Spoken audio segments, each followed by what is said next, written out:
Olá, meu amigo empreendedor, seja muito bem-vindo a mais um Mentalidade Empreendedora Podcast, um podcast para quem quer mais margem, recorrência e escala. Aqui quem está falando é o Marcos Eduardo, eu tô com... Pedro Quintanilha, para variar. É isso aí! E nesse episódio, a gente vai estar falando sobre começar um negócio digital sem queimar a ponte, né? Opa! É um tema aí que deixa, Tem alguns, Tem gente que é daquela tribo do cara, queima a ponte, vai...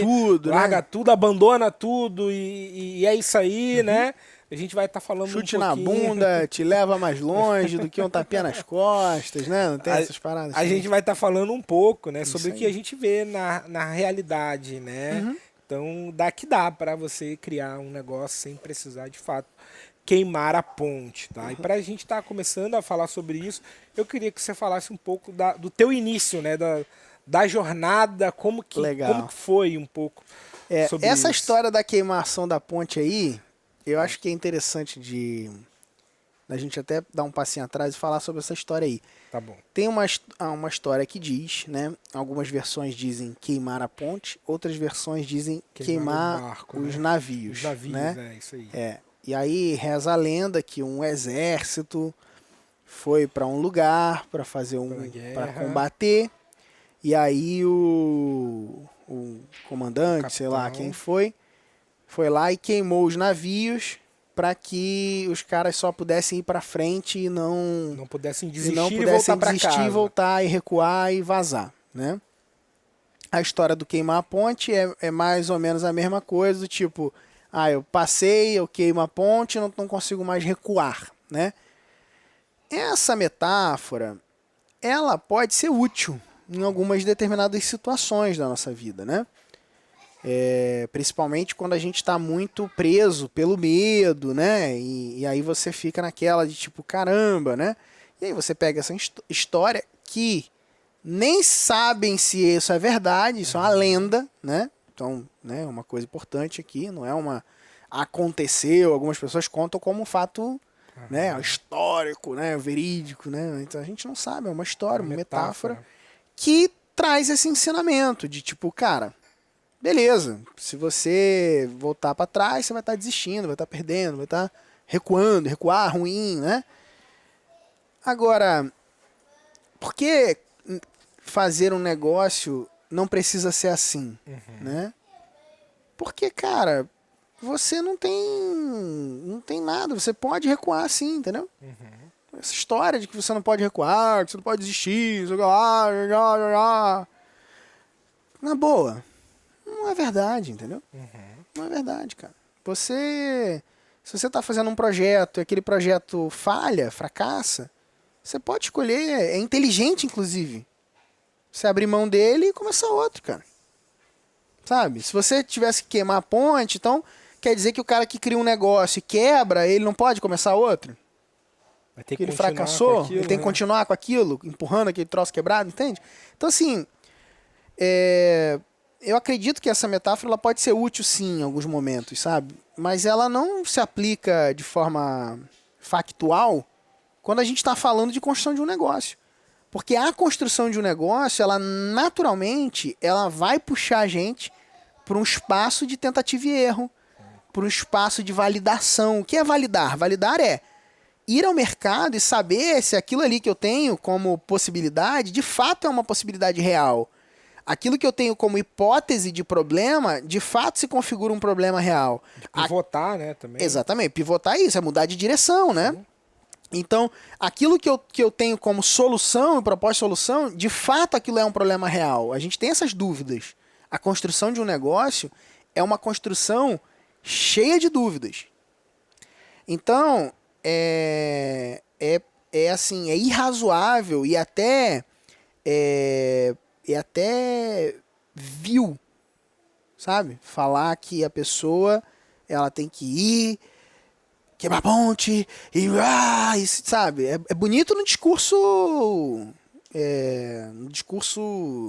motivacional, entendeu?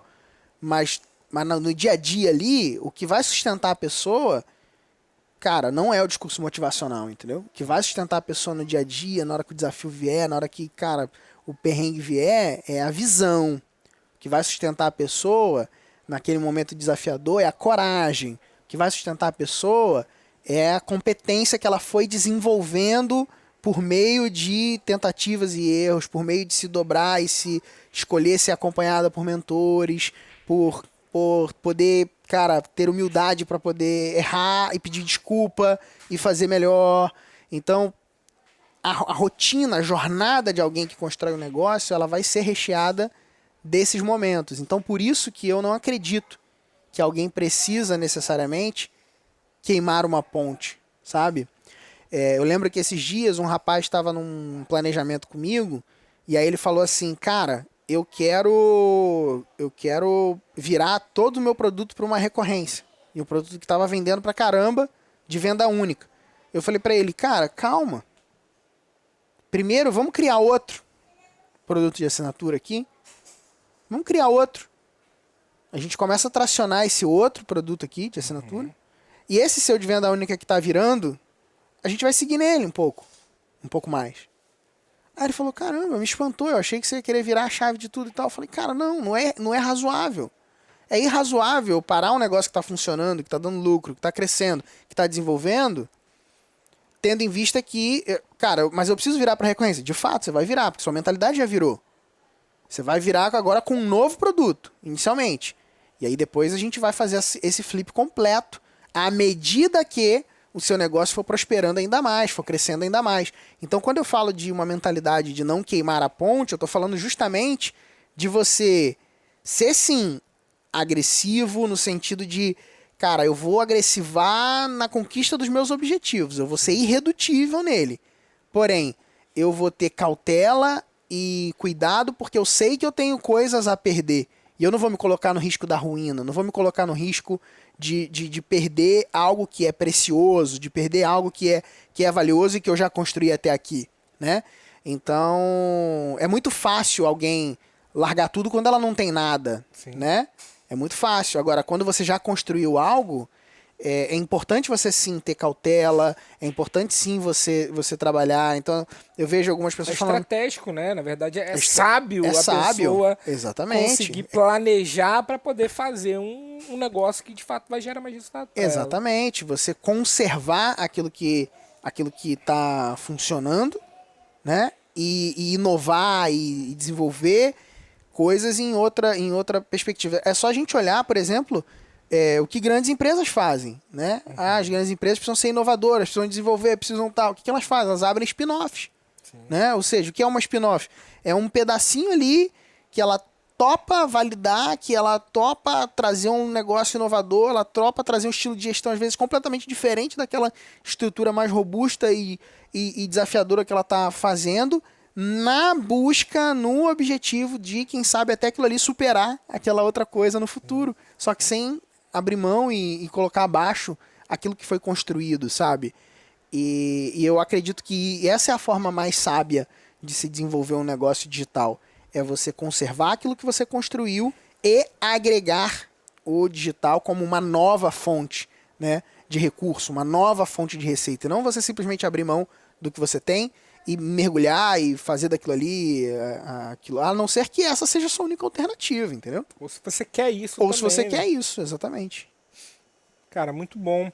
E falando sobre isso, né, como eu tinha perguntado no início, o início da sua jornada teve um pouco disso, né? Total. Né, que você, Eu era você empregado de manhã, autônomo à tarde e empresário à noite, né? Fala um pouco mais sobre isso também.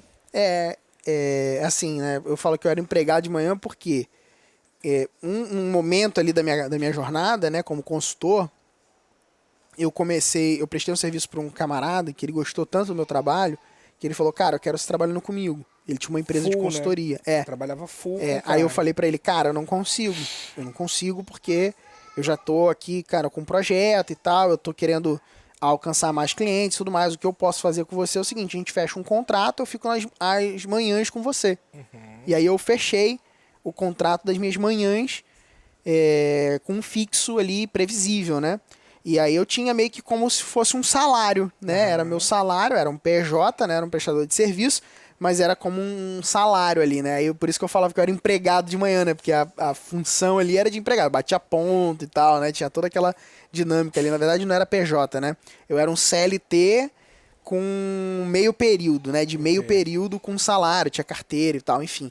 E aí eu falava isso, né, cara? Eu era um empregado de manhã, autônomo à tarde, por quê? Porque à tarde eu tinha os meus clientes de consultoria, eram as pessoas que eu fazia assim, um dia na semana eu ficava em um, outro dia em outro, dia em outro e tal, então eu fazia O período essa... da tarde era para atender os Pra seus atender esses clientes, em company, em loco, eu ficava lá, aí, tipo, segunda e quarta era na joalheria, terça na imobiliária, entendeu? Quinta no escritório de arquitetura, enfim, eu tinha, né, vários clientes, negócios locais, tinha uma empresa de móveis planejados, enfim, vários negócios assim que eu fui atendendo, né?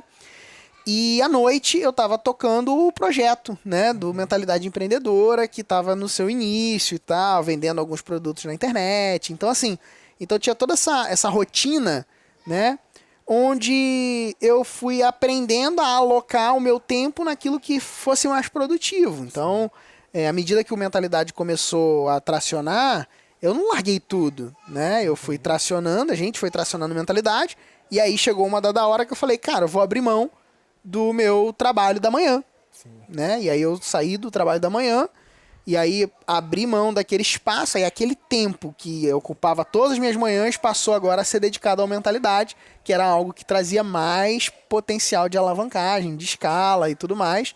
Porém, eu continuava prestando serviço à tarde com clientes, porque aquilo ali trazia, né, uma previsibilidade ainda maior, porque o mentalidade ainda não tracionava de um modo que me desse essa percepção de segurança e tudo mais.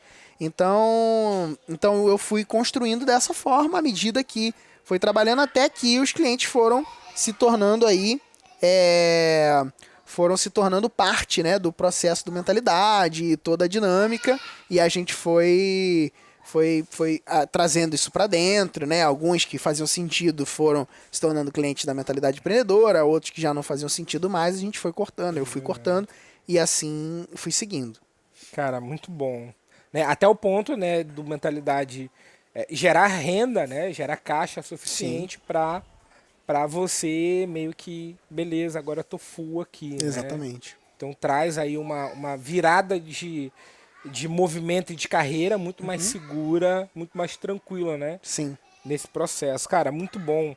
Eu queria que você falasse também, né, sobre, cara, a importância, né, na tua jornada de ter um mentor, né? O que que isso traz para você como uma pessoa que, cara, né, se isso foi um ponto fundamental que te deixasse mais tranquilo ainda durante a sua jornada, durante esse movimento de criação de um novo negócio. O mentor, Isso. cara, o mentor foi fundamental. Eu falo que a nossa vida, ela precisa estar rodeada de conselheiros, né? Existe uma palavra que fala que na multidão de conselheiros está a sabedoria, né? E eu busco seguir isso à risca. Então, desde o início, né, da minha jornada, eu sempre procurei me cercar de mentores e comprar tempo. Então, isso é algo que até hoje eu faço, continuo fazendo, nunca vou deixar de fazer. Porque não tem nada mais inteligente do que aprender com a sabedoria do outro, sacou? Aprender com os erros dos outros, né? Aprender com aquilo que outros já aprenderam, já passaram, e você conseguir ter esse aprendizado, colher esse aprendizado e desenvolver dentro dessa perspectiva, sabe? Então, assim, para mim é fundamental, cara. Ser acompanhado, ser mentorado, estar em um grupo de apoio, participar de ambientes que me puxem para cima, estar cercado de pessoas que são melhores do que eu, ter esse contágio, né, social, aprendendo, me sentindo burro, sabe? Aqueles ambientes onde você senta e fala, caraca, eu sou mais burro aqui desse lugar, sabe? Isso é muito bom, porque eleva, né? Eleva o teu padrão, eleva a forma como você enxerga o mundo, você consegue amplificar muito, né, a sua visão, a sua mentalidade. Então, para mim, assim, estar cercado de mentores é uma chave para alavancagem e para quem quiser assim, ganhar tempo, ir mais rápido, cara, crescer mais rápido. Se a pessoa tem, se alguém que tá vendo a gente tem isso como um objetivo, sabe? Cara, eu gostaria de acelerar. Qual que é a coisa top 1 para eu conseguir acelerar? Cara, esteja cercado de mentores e de pessoas melhores do que você. Cara, muito Tá? bom. Muito bom. E eu queria que você falasse também, né, sobre essa perspectiva de encontrar espaços para você conseguir fazer essa migração, né? Então hoje a gente tem um grupo de médicos, né? A gente acompanha uma turma de médicos e o interessante é que os encontros acontecem no domingo, né? Aham. Por essa questão de agenda e tudo Sim. mais, né? Então, por um lado, você tem um profissional que, em sua grande maioria, tem pouco tempo, né? Porque ou estão em atendimento, às vezes estão em plantões, né? Mas se abrem um espaço dentro de um momento que poderia ser utilizado para lazer, eles utilizam para poder estar criando um novo espaço que é o seu negócio digital, né? E por outro lado, a gente como mentor que também, né, tem lá as suas agendas, tem lá os seus compromissos ao longo da semana, também se predispõe a atender essas pessoas dentro da agenda deles, né, dentro dos horários, visando também essa oportunidade de fazer com que eles cresçam e evoluam através da internet, né? Então eu queria que você falasse um pouco disso, talvez para uma pessoa que, não, cara, eu tenho pouco tempo, comigo esse negócio não vai, né? Então falasse um pouco disso e que dá para ir de forma segura, né, pro Cara. digital. A verdade é que tempo a gente acha, né, cara? Tempo é questão de prioridade, não tem jeito, entendeu? Não existe falta de tempo nem lugar longe, cara. Sabe? Lugar longe, né? É longe, não sei o quê. Cara, longe é onde a gente não quer ir, entendeu? Assim como o tempo, cara. Tempo é a coisa mais democrática que existe. Todo mundo no mundo tem as mesmas 24 horas todos os dias, né? Agora, o que você decide fazer com elas é responsabilidade de cada um, Sim. né? Então, assim, não existe falta de tempo, cara. Essa é a grande verdade da vida, né? Eu falo isso, tem até um Reels meu que bombou aí falando sobre isso, né? Que eu falo toda vez que eu penso sobre falta de tempo, eu lembro, né, que Flávio Augusto, Bill Gates e todos os caras, né, grandes caras que eu admiro, têm as mesmas 24 horas que eu. Então, cara, não existe falta de tempo. É a gente quem faz, né? São as escolhas que a gente faz nisso. Então, na época que eu estava buscando me desenvolver como consultor, o que eu fazia era usar as madrugadas para estudar. Cansei de virar noites estudando, de dormir sobre livros, sabe? E usava meus finais de semana completos para estudar, sabe? Passava o final de semana trancado, literalmente trancado, estudando.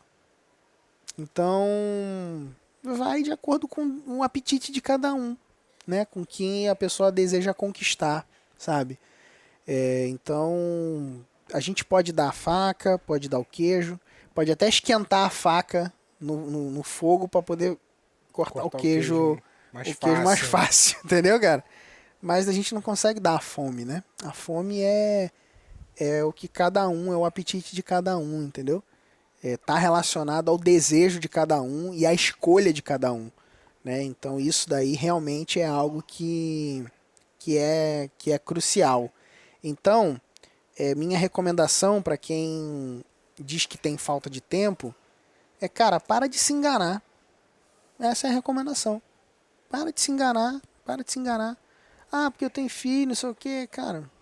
Faz parte, cara. Faz parte. Seus filhos são frutos das suas escolhas, entendeu? Agora lide com isso. O que você vai fazer? Entendeu? Porque eu não tenho filho e tal, eu tenho. Tá, mas eu tenho muitos compromissos. Seus compromissos são frutos das suas escolhas, entendeu? Então, esse é o ponto, né? Tempo é a coisa mais democrática que existe. E é literalmente uma questão de prioridade. Então, se criar o teu projeto digital for uma prioridade para você, encontre um espaço, né? E faça acontecer. Muito bom. Já deu já a dica, isso, né? Já deu já um aconselhamento, cara. Acabou, todo mundo. É democrático, né? Então, é entender que, né, todo mundo tem as mesmas 24 horas, né, e não é o que, né, o que você vai fazer, né, para que isso aconteça. Sim. Acho que essa chave é fundamental. Cara, muito bom aí, né? Pra gente estar finalizando esse bate-papo, né? Você precisa fazer uma coisa, né? Se você estiver assistindo pelo YouTube, tira uma foto. Se você estiver escutando aí pelos agregadores de podcast, né? Pelo celular, tira um print, né? E marca, né, @PHMQuintanilha, @MarcosEduardoJR com a hashtag. Qual hashtag a gente pode colocar? Tempo. Hashtag tempo, que a gente vai saber que você veio especificamente desse podcast, tá? Né? Não se esqueça de se inscrever no nosso Queimar canal. Queimar a ponte. Vai queimar a Ruim. ponte fica grande, né? É? Ou se não ponte, né? A ponte não. Não, então deixa tempo, então Tempo. ficou mais Pode ser impactante. Show de bola. Se estiver assistindo pelo YouTube, não se esqueça de se inscrever no canal. Se estiver escutando aí pelos agregadores, segue também para que você não perca nenhum dos próximos episódios que a gente está preparando aqui para você, tá bom? É isso aí, grande abraço e até o próximo podcast. Valeu. Valeu.